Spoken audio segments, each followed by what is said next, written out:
Jama'a barkamu da warhaka. Na kowa fatan alheri. Abubuwa suna ta faruwa a cikin ƙasar nan, na ce ni ma bari in faɗi albarkacin bakina, dan faɗi tsokaci akan gashi dai muna ji muna gani, musamman a kudancin ƙasar nan yadda mutane suka fito suka yi zanga-zanga ta lumana akan abin da yake damunsu, kuma cikin ƙanƙanin lokaci gwamnati ta yi resolving issue din. So me zai hana mu ma a nan arewacin Najeriya?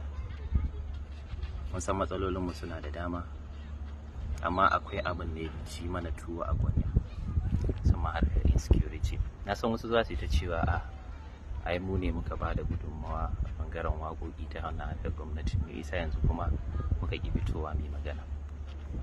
So kamar yadda kowa ya sani, dukkanmu mun yi wa wannan gwamnatin kyakkyawan zato, da mu da ku kowa mun yi tunanin wannan gwamnati ta za ta kai mu gaci, ba don kuɗi muka yi ta ba, da inda don kuɗi muka yi so mu yi ba mu wannan gwamnati ba. Akwai inda aka gayyace mu da yawa, za a ba mu dala, za a ba mu kuɗi, muka ƙi, muka ce mu wannan jam'iyya mu kuma wannan shugaban ƙasar shi za mu yi, saboda muna da kyakkyawan zato a kansa, muna da yaƙinin cewa zai kawo sauyi da canji kamar yadda ya alƙawarta.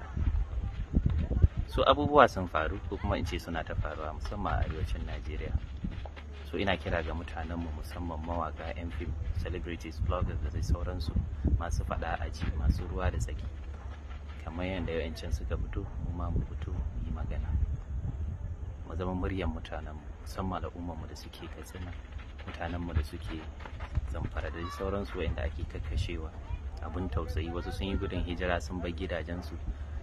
Na ji labarin wata mata da ta ce dusa suke ci, dusan ma an hana su ci, manoma ba dama su yi noma. Abubuwa dai na tashin hankali da suke faruwa a arewacin Najeriya. So in ba mu magana ba yanzu, sai yaushe za mu yi magana? Dole mutane su yi judging dinmu, su yi korafi a kanmu, sakamakon mun yi shiru mun ƙi cewa komai.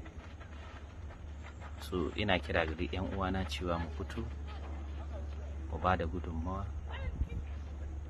tunda mun lura cewa gwamnatin nan, in dai har za a iya magana 'yan sas cikin kwanaki 3 a ending issue din, why not mu ma mu fito mu yi magana akan, in ma ya kama mai zanga-zanga ta lumana ne mu fita ne, in dai an ji su mu ma za a ji mu. Duk da dai wancan abu ne duka na Najeriya, amma mu wannan ya fi ci mana tuwa ƙwarya. Mutane nawa aka kashe yanzu, mutane nawa aka kidnapping, kaga mutum gidansu suna fama da abincin da za su ci, an kama mutum a yi kidnapping din shi, an ce a kawo miliyan 200. Ya alami na ya mutane za su ji da wannan tashin hankali. So it's high time da ya kamata mu fito, ya zama mu ne muryar talaka, ya zama mu ne muryar al'umma, mu san tsarika, mu san shirye-shirye da za mu yi akan mu zamanto cewa muna wakiltar jama'a. Saboda haka wannan haƙƙi ne, ko in ce abu ne da ya rata a wuyanmu na mu fito mu magana. Ina kira ga kowane wanda na ambato din nan yake da dama, ya amfani da damar da Allah ya bashi, ka a zauna a yi shiru, bare mu ci gaba a haka ba.